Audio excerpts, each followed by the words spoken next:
So here people have asked 2.3b to be a question from in-text. So we are solving it. We are having V old. There they have given in the question that the volume initially of 0.5 molar H2SO4, the old volume of H2SO4 which is 0.5 molar is taken to be 30 ml. Now they are saying if it is diluted to 50 ml, मतलब यही 30 ml को अब extra 470 ml add करके if we are making it as 500 ml, then what will be the molarity? Now tell me, sir, volume is known, molarity is known, can't we calculate number of moles from here? Yes sir, Nikhil. Yes sir. So number of moles is equals to nothing but molarity into volume. 0.5 into volume, but volume in liters has to be Liters, done, sir. yes or no? Okay. Yes sir. So 30 divided by 1000. So this and this goes off. 3 5s are 15. Okay. तो number of moles हम लोगों को आ गया. Okay. 0.15. Do you agree with this? Yes sir. Yes sir. Now new molarity is equals to nothing but number of moles same रहेगा because हम लोग पानी डाल रहे हैं. H2SO4 तो सेम रहेगा, उसमें कोई चेंज आएगा क्या बेटा? No sir. No. So H2SO4 will remain the same. So 0.15 divided by volume in liters. Volume in liters 0.5. is half liter. Sir 30 by 1000 होगा ना? 30 by 1000 क्यों? New volume is 500 ml. Yes. 30 ml में अब हम लोग पानी डाल के उसे 500 ml कर चुके हैं. देखो वहां पे we are making diluted to 500 ml. तो new volume is half litres, that is 500 ml. तो ये ऊपर जाएगा, मोलारिटी आ जाएगा 0.30 मोलार. आंसर चेक करो है तो. सर 30 by 1000 होगा ना? 30 by 1000 होगा या 30 by 100 होगा? सर 30 by 1000 होगा सर, क्योंकि लीटर्स में कर रहे हैं. हाँ सर. जी भाई 500 ml है रे. 30 by 100 होगा सर. 500 divided by 1000 नहीं नहीं कितना सर, होता है भाई? ऊपर में लिखे ना ऊपर का सर 0.5 मोल्स, मोल्स में सर 30 by 0.5 जो लिखे हैं. सर 30 ml दिया है तो उसको लीटर में कन्वर्ट करेंगे. Okay okay 30 by 1000. Very good. Yes sir. Sorry मैं ही गलत था. तो ये हो जाएगा 0.015, ये हो जाएगा 0.015 और यहाँ पे हाफ मल्टीप्लाई हो जाएगा 0.30. यस करेक्ट है, कोई इश्यू नहीं है. समझ में आया? Yes sir. Yes sir. Very good. Alright, next कौन सा क्वेश्चन पूछे थे? सर 2.5 का सी. 2.5 का सी. Calculate molarity, mole fraction of Ki if density of 20% mass by mass aqueous Ki is 1.202. अब ध्यान से क्वेश्चन को देखिए भाई. हम लोगों को 2.5 का हम लोगों को मोलालिटी भी पूछ रहा है, मोलारिटी भी पूछ रहा है और हम लोगों को मोल फ्रैक्शन भी पूछ रहा है. किसका? Ki क्या. ठीक है, हम लोगों को क्या दिया हुआ है? If the density of 20% mass by mass aqueous solution. Now tell me 20%. Okay, just raise your hands out of there. Raise your hands. कितने लोगों को पता है 20% mass by mass aqueous? सब कितने लोगों को पता है 20% mass by mass aqueous बोलने से क्या करना है? हाथ उठाइए. सिर्फ 3 लोग हाथ उठाए हैं. हाथ उठाना मतलब आपने घर के पास हाथ उठाना नहीं, यहाँ पे स्क्रीन पे हाथ उठाइए. सिर्फ 5 लोगों को पता है 20% मास बाय मास मतलब क्या करना है? फिर 100 ग्राम को एज्यूम करके. ऑब्वियस, बट सिर्फ 10 लोग 11 लोग सिर्फ हाथ उठा रहे हैं, बाकी सब. हे भगवान, कौन सा क्लास को मैं पढ़ा रहा हूं बेटा? ओनली 16. अनिकेत साबत को भी नहीं पता है, हैं? अंकित स्वाई, आयुष पात्रो, जगदीश पात्रो. सर हाथ उठा रहा था जो नहीं हाँ मिल रहा था, अभी उठाया हाँ उसे। हाँ हाँ, ठीक, छोड़ो। All right, lower your hands now। मैं खुद से कर दिया, छोड़ दो। Yes, let us solve this. Sir, 20% mass by mass aqueous solution, इसका मतलब होता है 20 ग्राम्स अगर KI है तो 80 ग्राम्स 80 कौन है grams sir? Water. Water. Water है। चलो, तो हम लोगों को 20 ग्राम्स KI, 80 ग्राम्स ये, और डेंसिटी ऑफ द सॉल्यूशन भी पता चल गया। डेंसिटी ऑफ द सॉल्यूशन क्या दिया हुआ है? 1.202 1.200। ग्राम पर ml, ग्राम पर ml। तो बताओ शुभम, क्या मैं मोलालिटी मोलारिटी सब कुछ फाइंड करूं या सिर्फ मोल फ्रैक्शन फाइंड करूं? सर मोल फ्रैक्शन सर, वो डेंसिटी के लिए थोड़ा कंफ्यूज हो रहा है। डेंसिटी का यूज है मोलालिटी और मोलारिटी निकालने के लिए। एक्चुअली मोल फ्रैक्शन से डेंसिटी का कोई लेना देना नहीं है। मोल फ्रैक्शन ऑफ KI अगर कैलकुलेट करूंगा, simply number of moles of KI, number of moles of KI क्या हो जाएगा? 20 divided by molar mass of KI। कितना आ रहा है molar sir mass of KI? 166। 166। 166। Okay, yes. 20 divided by 166 divided by 20 divided by 166 plus 80 80 divided by by 10। 18। Number of moles of water is equals to 80 divided by 18। Density का mole fraction निकालने के लिए कोई काम नहीं है, समझ में आया? सर वो यस सर। वॉल्यूम निकालने के लिए यूज आएगा सर यस, मोलारिटी में। डेंसिटी वॉल्यूम निकालने के लिए यूज होगा, जो कि तुम्हारा मोलारिटी में काम देगा। ठीक है? यस। यस। सो ये था आपका 2.5 का थर्ड बिट। बहुत अच्छा बात। नेक्स्ट 2.6 एंड 2.7 भी आप लोगों ने डाउट पूछा है, तो देखते हैं 2.6 एंड 2.7।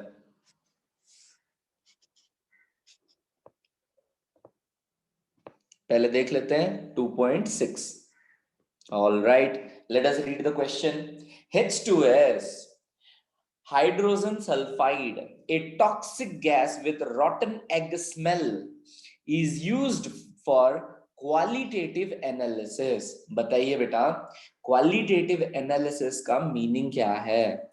सर, क्वालिटेटिव एनालिसिस का मतलब होता है मेरे पास एक बीकर में हाइड्रोजन है या नाइट्रोजन है या कॉपर है, मैं क्वालिटेटिव एनालिसिस मतलब क्वांटिटेटिव नहीं, मैं कैलकुलेट नहीं करूंगा कि कितना मोल्स है, कितना वॉल्यूम है, कितना कॉन्सेंट्रेशन है, वो क्वांटिटेटिव होता है।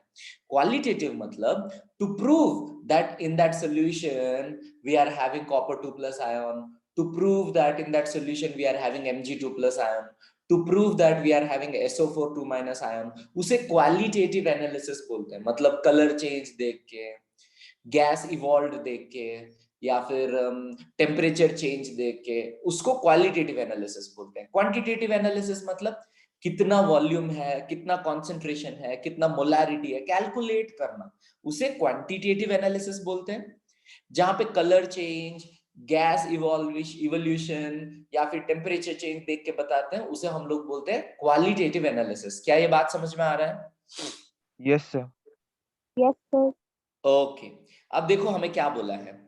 If the solubility of H2S in water at STP, standard temperature pressure में, at STP, that is standard temperature pressure, solubility of H2S is, okay, solubility of H2S, okay, is 0.195 molal. That means यहाँ पे mole fraction नहीं दिया हुआ है, हम लोगों को दिया हुआ मोलालिटी है दिया। मोलालिटी दिया। दिया हुआ है। Molality is equals to 0.195। अब यहाँ पे सबसे इंपॉर्टेंट, इस टाइप का क्वेश्चन हम लोग फर्स्ट ईयर में सॉल्व किए थे। मोलाल मतलब क्या होता है बेटा? मोल पर केजी। केजी। ओके, तो देखते हैं तो क्या क्या है हमारे सॉल्यूशन में। H2S है एंड वाटर है, तो H2S मेरा सोल्यूट है, ओके, एंड वाटर मेरा सॉल्वेंट है। चलिए देखते हैं अभी। Number of moles of H2S is equals to कितना आ रहा है बेटा 0.195 क्वेश्चन में ही दिया हुआ है 0.195 मोल पर 1 kg of water number of moles of water in 1 kg कितना हो जाएगा सर वो 55.5 होगा सर। 55.5 वेरी गुड तो ये हो जाएगा 55.55 मोल्स तो हम लोगों को मोल फ्रैक्शन पता चल जाएगा कि नहीं बेटा H2S का यहां से यस सर। यस सर कितना हो जाएगा 0.195 divided by 55.55 plus 0.195 okay mole fraction पता चल गया तो partial pressure is equals to partial pressure of H2S is equals to mole fraction of H2S into KH हम लोगों को क्या पूछा है हेनरीज लॉ कांस्टेंट मतलब हम लोगों को KH पूछा है यस और नो यस सर हाँ तो मोल फ्रैक्शन तो हम लोग यहां से निकाल लिए अब एक और चीज चाहिए that is partial pressure of H2S देखिए तो सर क्वेश्चन एसटीपी में में दिया कहीं है पे भी हम लोगों को पार्शियल प्रेशर ऑफ H2S दिया है क्या no sir but STP condition दिया है एसटीपी दिया है कंडीशन बोला है sir.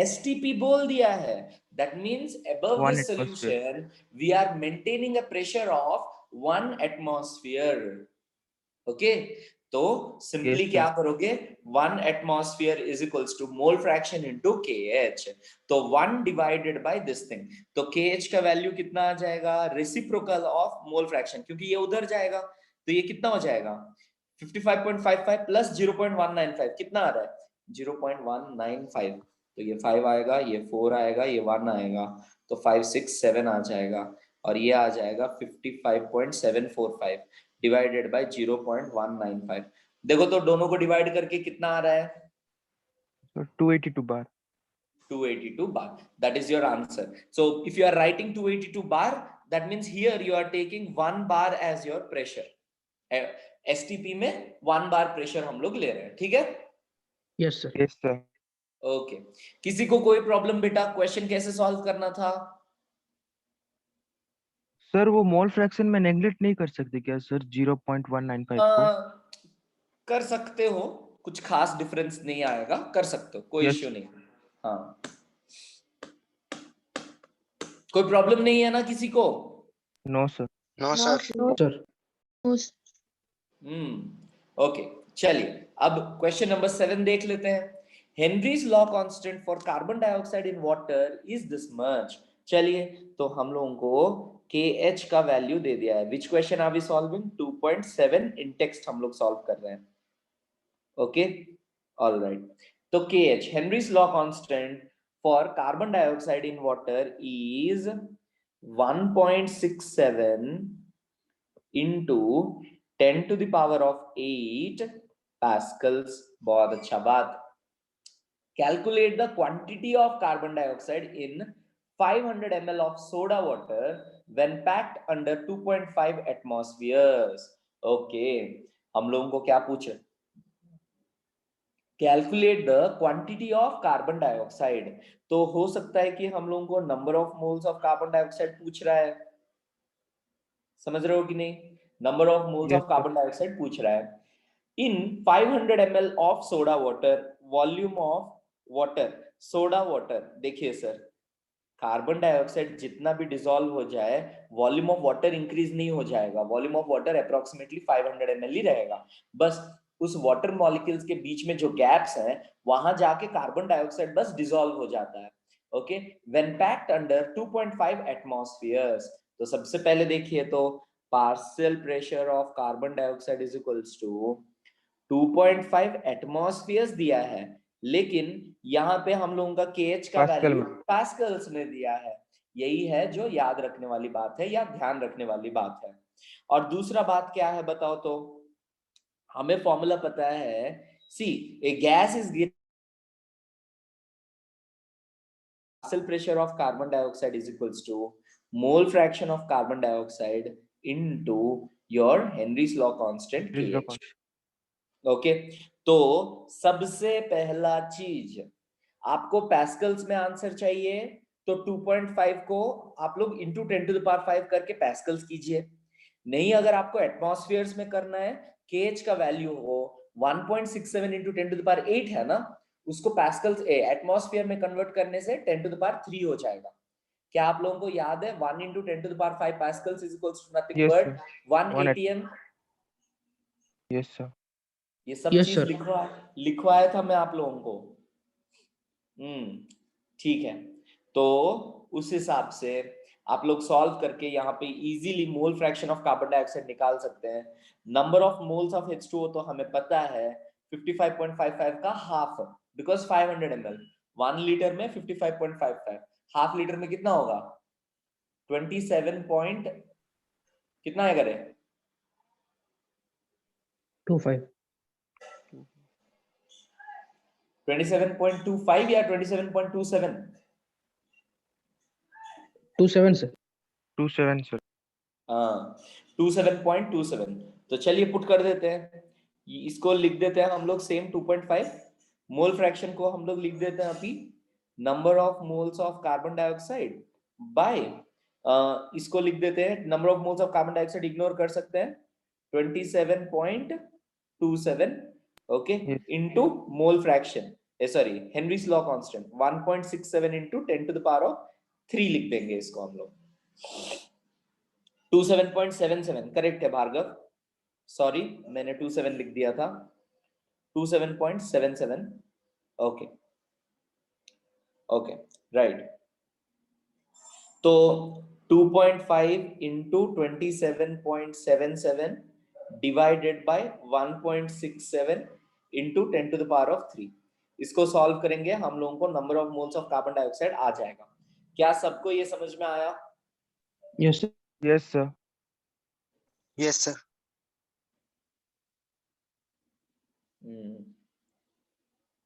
Others who are not responding, Yes, sir. there will Yes, be a sir. lot of issue. Yes, sir. Yes, sir. See sir, I am telling you, if the situation continues like this, your marks will depend upon your behavior, your attendance, your response, the way you are sending homeworks, everything will count, every single thing will count, याद रखिए इस बात को। चलिए, so these were all the in-text which you had doubt। चलिए अब हम लोग आगे बढ़ते हैं और आज का हम लोगों का जो नया कॉन्सेप्ट है वो हम लोग सीखते हैं, बहुत मजा आएगा, ठीक है। चलिए, so now what we are going to learn is liquid solutions। in liquid solutions what will happen? चलिए बहुत मजा आएगा। let us have a look at liquid solutions। So in the last class, just before going, we tried to discuss that all liquids are volatile by default. Yes or no? So Yes, sir. any given liquid, if I am taking, then by default, what will happen is it will go into vapor phase. Liquids can easily go into the vapor phase. Okay. Now tell me, sir. Say, for example, I'm having a container in which I'm having only liquid A molecules. I'm having a container in which I'm having only liquid A molecules. Now tell me, if I close this container, okay, if I try to close the lid of this container, can you people tell me that in the vapor phase, हमें ये तो पता है obviously the molecules will go into vapor phase, so in the vapor phase we will find only molecules of A, yes or no? Yes, sir. Now obviously these molecules of A will move in all the At random. directions and obviously they will apply some pressure. Yes, sir. This Yes, sir. pressure is called as vapor pressure.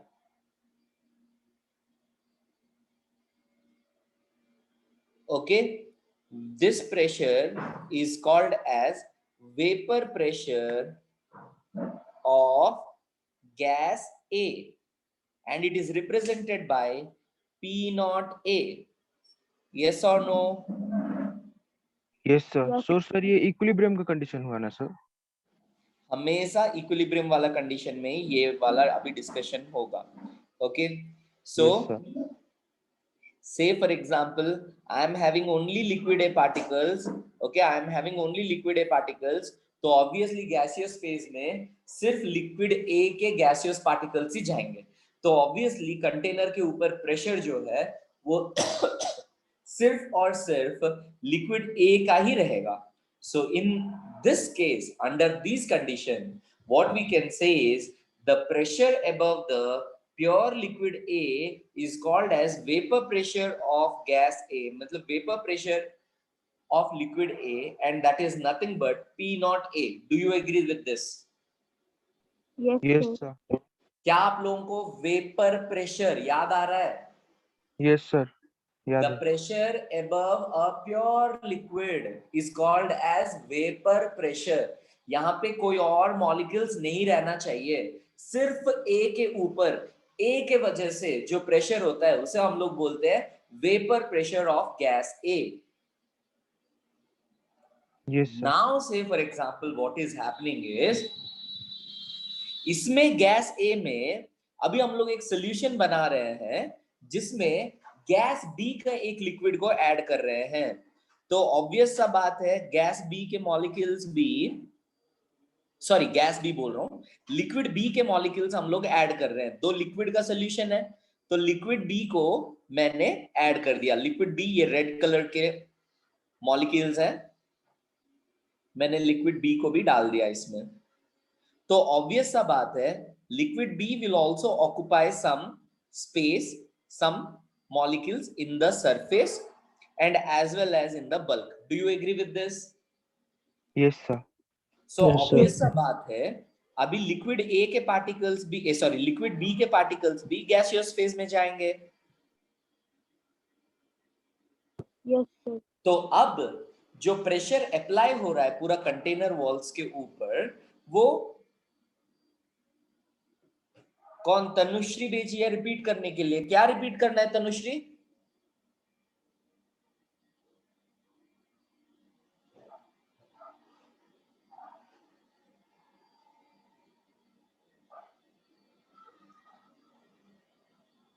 समझ गई. Okay, so liquid B,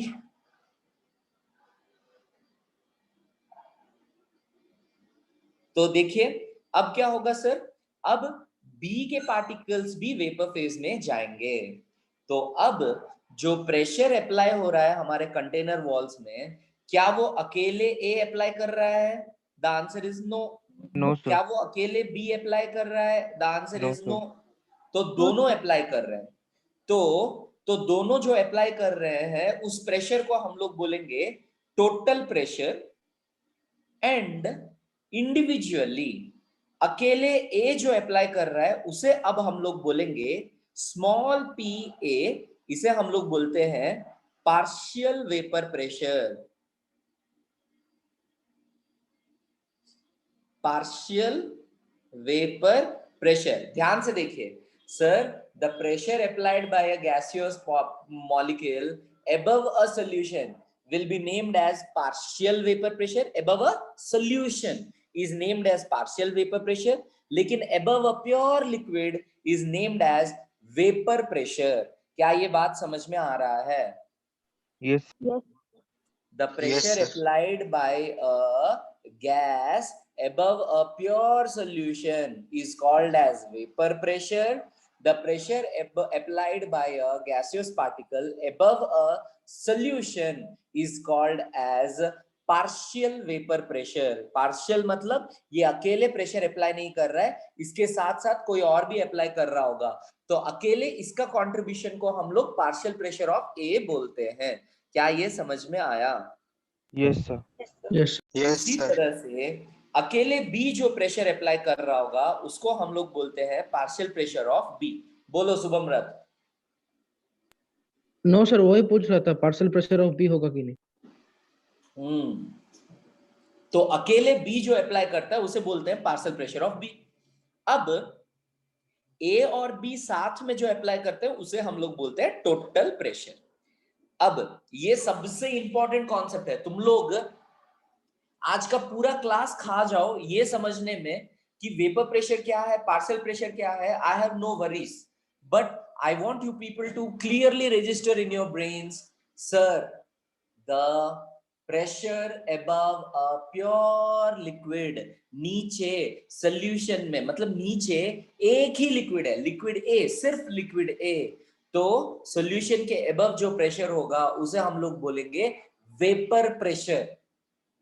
but sir, solution में दो दो liquid है, तो solution के ऊपर जो पूरा प्रेशर होगा उसे हम लोग बोलेंगे टोटल प्रेशर, और अकेले ए जो कंट्रीब्यूट करता होगा उसे बोलेंगे पार्शियल वेपर प्रेशर ऑफ ए. अब क्या आ गया? पार्शियल वेपर प्रेशर ऑफ ए. और अकेले बी जो कंट्रीब्यूट करता होगा उसे हम लोग बोलेंगे partial vapour pressure of B.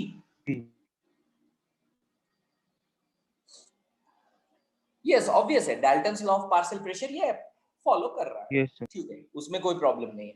ठीक है, सबसे पहले मैं चाहता हूं मेरे क्लास में हर एक बच्चा मुझे ये बताए क्या हमें समझ में आया है what is the meaning of vapour pressure, what is the meaning of partial vapour pressure. क्या ये बात सबको समझ में आया है? Yes sir. Yes sir. Yes, sir. Sir. Yes, sir. क्योंकि क्वेश्चन सॉल्व करने के लिए सबसे जरूरी चीज है समझना कहां पार्शियल प्रेशर यूज करना है, कहां वेपर प्रेशर यूज करना है. तो sir, when only liquid A is present then the pressure will be vapour pressure of A. Why not partial? अरे खुद समझो ना, when only A is present, the total pressure is being contributed by only A.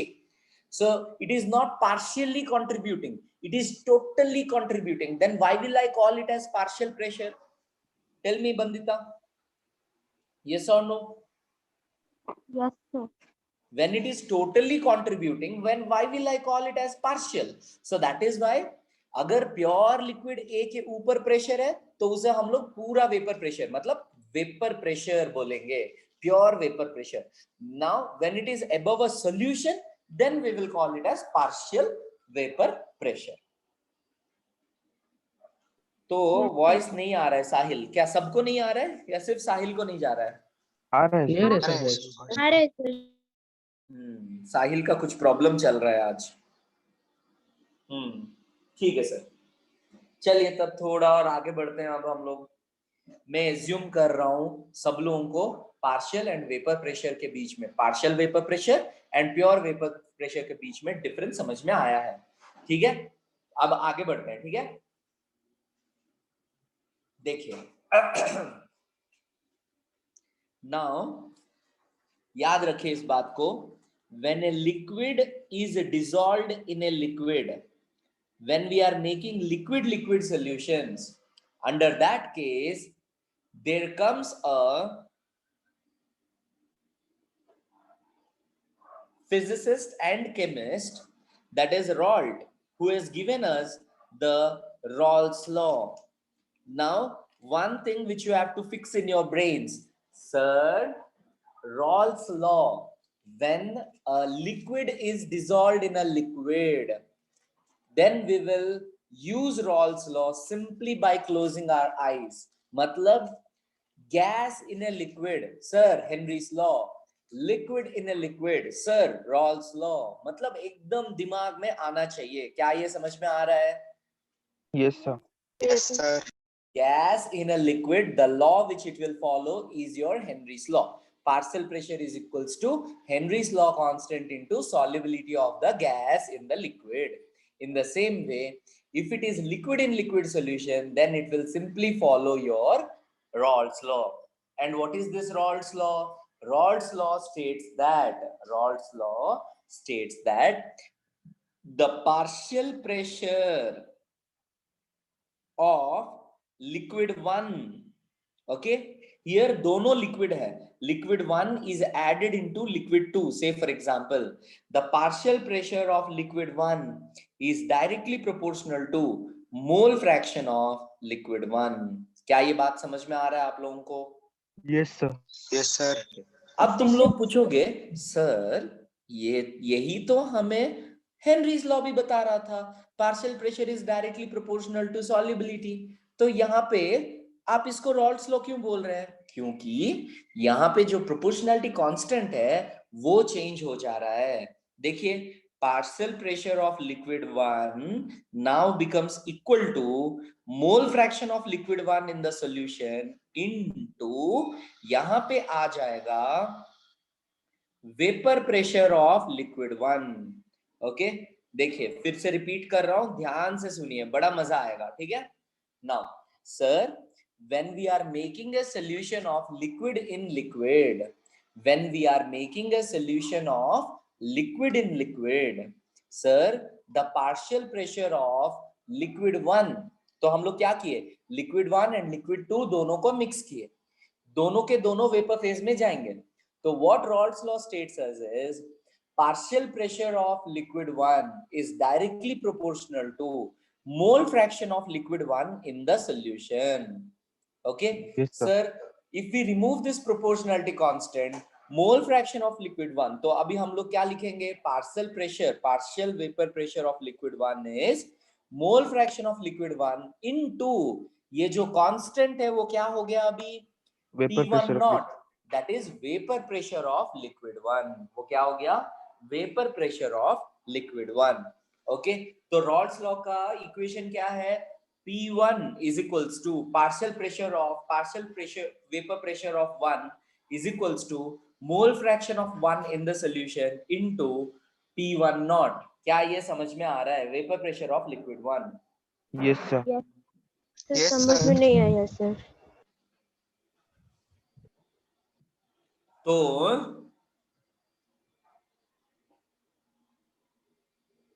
देखिए, जिसको जिसको समझ में नहीं आया,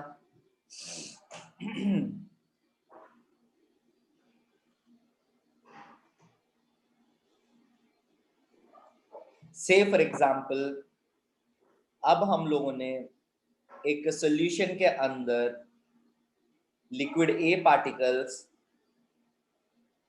और लिक्विड बी पार्टिकल्स दोनों लिए हैं,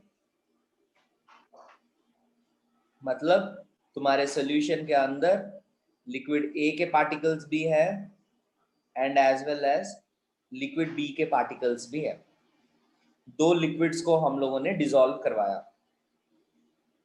अब एक बात बताओ मुझे, आप लोगों को ये डायग्राम देख के क्या समझ में आ रहा है, यहाँ पे लिक्विड ए के पार्टिकल्स ज्यादा है या लिक्विड बी के पार्टिकल्स ज्यादा है? लिक्विड ए का पार्टिकल्स। लिक्विड ए के पार्टिकल्स ज्यादा हैं। इसका मतलब क्या है, वेपर फेज में भी लिक्विड ए के पार्टिकल्स से ही ज्यादा जाएंगे यस। एंड लिक्विड बी के पार्टिकल्स थोड़ा कम जाएंगे। ओके, अब बताओ मुझे, हम लोग फर्स्ट ईयर में हम लोग क्या ये पढ़े हुए हैं that pressure of a gas is directly proportional to number of moles? Yes sir. Yes yes. Yes, sir. जितना ज्यादा गैसियस नंबर ऑफ मोल्स रहेगा प्रेशर उतना ज्यादा रहेगा। ओके, जितना ज्यादा नंबर ऑफ मोल्स रहेगा उतना ज्यादा प्रेशर रहेगा। तो बताओ मुझे अब एक सिंपल सा बात बताओ, अगर मेरे लिक्विड के अंदर ओके ज्यादा नंबर ऑफ रेड के मॉलिक्यूल्स हैं, तो ऑब्वियस है ज्यादा नंबर ऑफ मॉलिक्यूल्स मेरे वेपर फेज में भी जाएंगे। Yes sir. ज्यादा sir. Number of molecules vapour phase में जाएंगे मतलब ज्यादा प्रेशर अप्लाई करेंगे। इनडायरेक्टली हम लोग क्या बोल रहे हैं, सर प्रेशर जो मेरा ग्रीन वाले पार्टिकल्स अप्लाई करेंगे that will be directly proportional to number of moles of green वाले पार्टिकल्स जो कि लिक्विड के अंदर रहेंगे। That means mole fraction of green वाले पार्टिकल्स जो लिक्विड फेज में रहेगा। यस और no? Yes sir. Yes sir. Yes, तो sir. यही तो हम लोगों ने बोला, partial vapor pressure of 1 is directly proportional to mole fraction of 1 in the solution. Yes sir.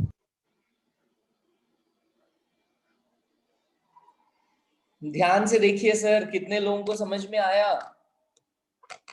आया सर। आया सर। In the फिर से same बोल way, दीजिए, हाँ, फिर से बोल दीजिए सर।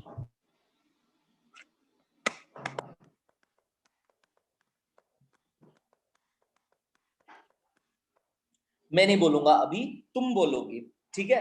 तुम क्या क्या समझी पहले बोलोगे, चलो बोलो तुम कहाँ तक समझे।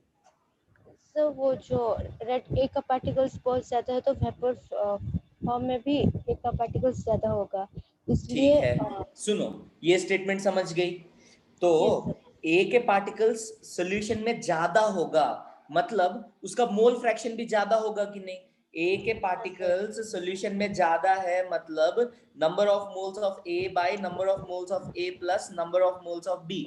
Number of moles of A ज्यादा होगा, मतलब मोल फ्रैक्शन भी ज्यादा होगा कि नहीं? हाँ सर। हाँ, अब ना नंबर ऑफ मोल्स ज्यादा होगा मत बोलो, अब हम लोग बोलेंगे मोल फ्रैक्शन ज्यादा होगा। तो अब तुम क्या समझी सर? मोल फ्रैक्शन ए का अगर ज्यादा होगा, मोल फ्रैक्शन अगर ए का ज्यादा होगा, तो सर नंबर ऑफ मोल्स भी ए का ज्यादा होगा वेपर फेज में, ठीक है? अब सेकंड स्टेटमेंट बोलो, नंबर ऑफ मोल्स ए का ज्यादा होगा वेपर फेज में, मतलब उसका प्रेशर क्या होगा? ज्यादा होगा। ज्यादा होगा। तो सिंपली वही तो हम लोगों ने बोला, सर अगर मोल फ्रैक्शन ज्यादा होगा तो उसका प्रेशर भी ज्यादा होगा। Yes sir. अब आया समझ में? हाँ सर। हाँ, तो यही तो हम लोगों ने बोला, sir the pressure above a solution is directly proportional to mole fraction. देखे, तुम्हें आता था लेकिन तुम्हें लगा तुम्हें समझ में नहीं आ रहा है, सिंपल सा बात है।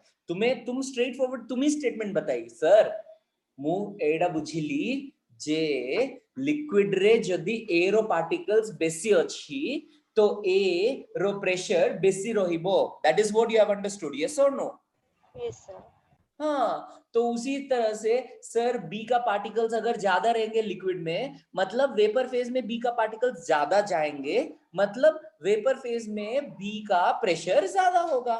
That means sir the amount of pressure that vapour phase में ये लोग अप्लाई करेंगे वो किसके ऊपर डिपेंड करेगा?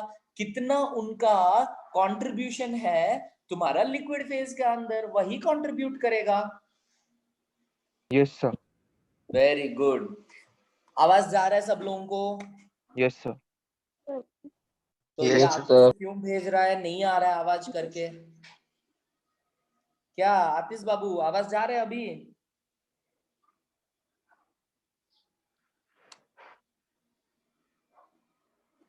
जिनको आवाज नहीं जा रहा है आप लोगों को अपना थोड़ा चेक करना पड़ेगा नेटवर्क, बिकॉज मेरे तरफ से नेटवर्क फुल है। ओके, तो ये एक बहुत ही इंपॉर्टेंट सा कॉन्सेप्ट हम लोगों ने सीखा। ओके, और क्या सीखा हम लोगों ने? प्रोपोर्शनैलिटी कांस्टेंट जब हटा रहे हैं, प्रोपोर्शनैलिटी कांस्टेंट जब हटा रहे हैं, तो partial pressure of one, partial vapour pressure of one is becoming equal to mole fraction of 1 in the liquid phase into vapor pressure of 1 P1 naught into vapor pressure of 1। अब मैं तुम लोगों को समझाता हूं कि सर ये directly proportional to vapour pressure कहां से आ गया। ये जो प्रोपोर्शनैलिटी कांस्टेंट है इसको P1 नॉट हम लोगों ने कैसे लिया, ये समझाता हूं। अब आप लोग देखिए, सर अगर सारे के सारे ग्रीन वाले पार्टिकल्स अगर हम लोग हटा दिए और सिर्फ रेड के मॉलिक्यूल्स को अगर हम लोगों ने रखा, ओके, तो मुझे बताओ सिर्फ रेड के पार्टिकल्स अगर है हमारे सॉल्यूशन फेज में, तो सिर्फ रेड के पार्टिकल्स वेपर फेज में जाएंगे, तो yes sir. Mole fraction of red कितना हो जाएगा? Number of moles of red divided by number of moles of red कितना है? 1। 1। इसका मीनिंग क्या है? प्योर लिक्विड हो गया कि नहीं? Pure liquid yes red. Sir. तो अगर मोल फ्रैक्शन 1 हो गया, मतलब इसके ऊपर प्रेशर क्या होना चाहिए? वेपर प्रेशर से इक्वल हो जाना चाहिए कि नहीं? Yes sir. तो मेरा इक्वेशन करेक्ट है कि नहीं? When the mole fraction becomes equal to 1, the pressure above the solution becomes equal to vapour pressure. Yes sir. Yes sir. समझ में आया? इक्वेशन मेरा करेक्ट आ रहा है कि नहीं? हाँ सर। yes, sir. ध्यान दीजिए सर, आप लोग जितना स्लोली समझेंगे मुझे कोई प्रॉब्लम नहीं है। I have no issue how slow you understand, but the thing is you have to understand. Okay, sir, simple सा बात है, लिक्विड में दो सॉल्यूशन रहते हैं सर। लिक्विड में जिस सॉल्यूशन में जिस लिक्विड का नंबर ऑफ मोल्स जितना रहेगा उसी हिसाब से उसका वेपर फेज में प्रेशर भी अप्लाई होगा। So simply a statement, partial pressure of liquid 1 above the solution is equals to mole fraction of liquid 1 in the solution into vapor pressure of liquid 1. That is going to be your formula. क्या आप लोग समझ गए? Yes sir. Yes, sir. चलिए चलिए, तो अब हम लोग एक चीज देखेंगे। क्या देखेंगे sir? say I am having a container and in this container, okay, I am having liquid A particles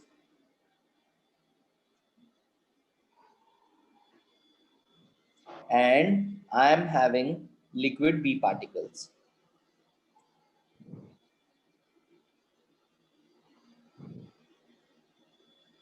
And what I am saying you is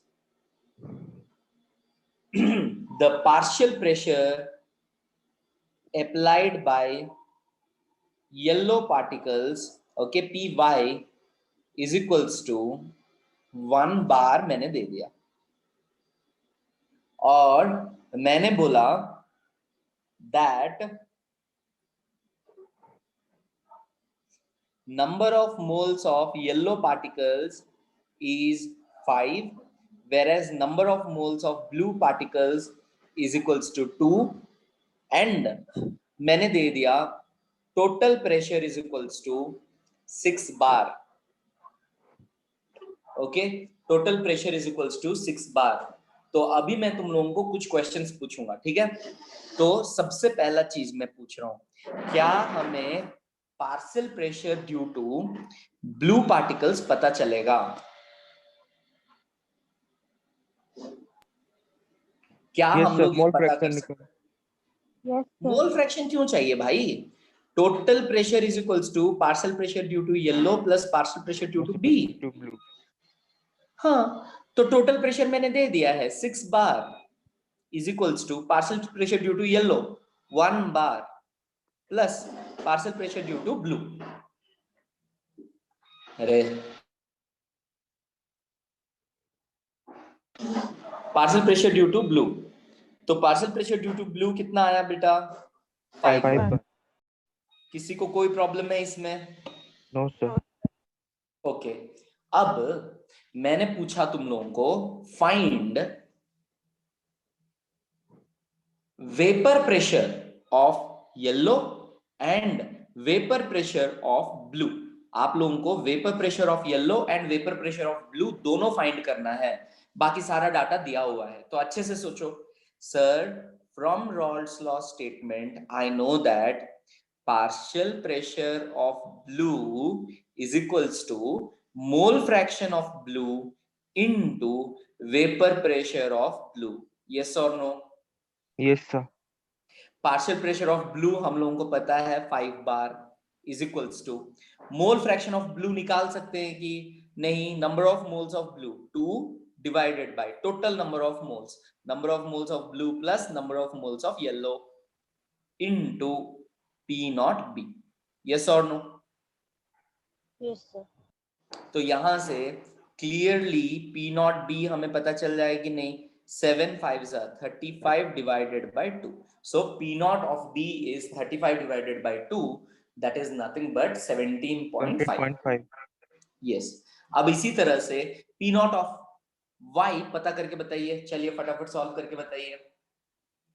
sir, बोलो, वहाँ पे 1 बार क्यों नहीं? जोर से बोलो, तुम जोर से बोलो, तुम्हारा आवाज बिल्कुल नहीं आता है।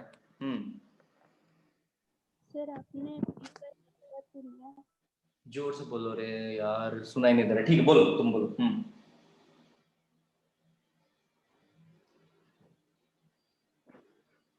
बोलो बेटा। 1.5 है। एक मिनट, वो शुभश्री कुछ बोल रही है, बोलो शुभश्री। सर आपने पीवाई 1 बार क्यों लिया? आपने पी वाई 1 बार क्यों लिया? बिकॉज क्वेश्चन में दिया हुआ है, यहाँ पे देखो, यहाँ पे partial pressure of Y equals to 1 bar question में दिया हुआ है। Okay sir. हाँ ओके, कितना आया P naught of Y? Sir 1.5। 1.5 आया, वेरी गुड। तो क्या सबको समझ में आया ये स्टेटमेंट कैसे रहता है और इसे यूज कैसे करना है? Yes sir. Yes, sir. Yes, sir. Yes okay, sir. Very good. So ये था हमारा रॉल्स लॉ का स्टेटमेंट, मतलब रॉल्स लॉ का एक सिंपल सा application. I want you people to write down statement for Raoult's law. Write down Raoult's law. Raoult's law लिखिए। It states that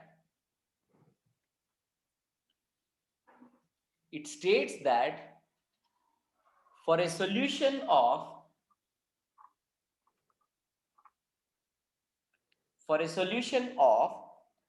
two volatile liquids,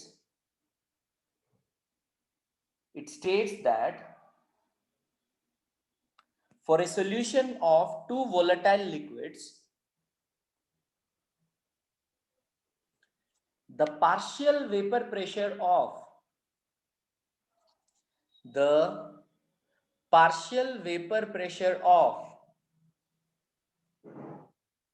each component, the partial vapor pressure of each component in the solution, the partial vapor pressure of each component in the solution is directly proportional to its mole fraction, is directly proportional to its mole fraction. Yes sir. Now have a look. Now one more thing.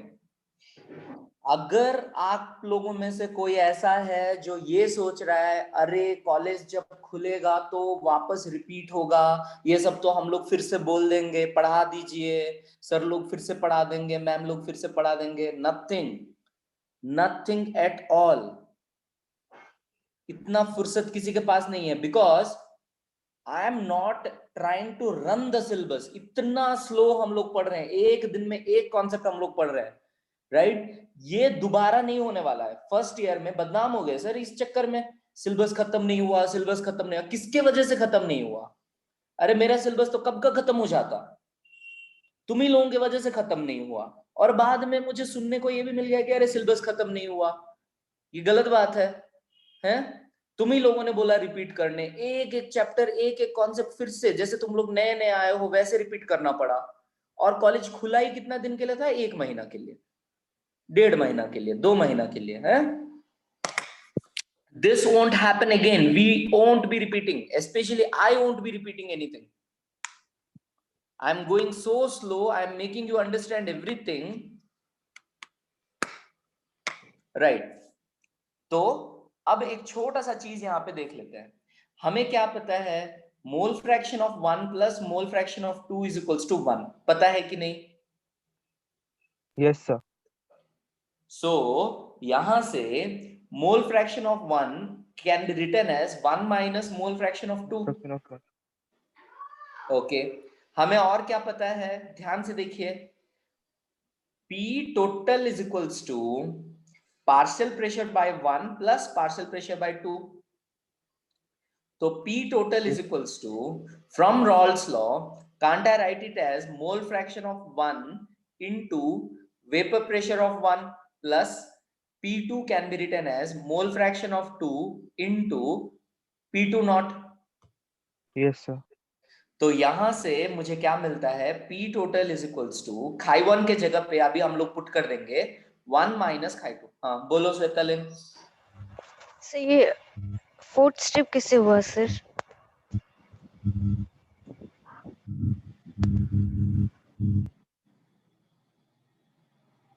तुम अभी अभी Rawls law का statement लिखी, जरा देखो तो। हाँ तो पार्शियल प्रेशर ऑफ 1 को क्या लिख सकता हूं यहां से?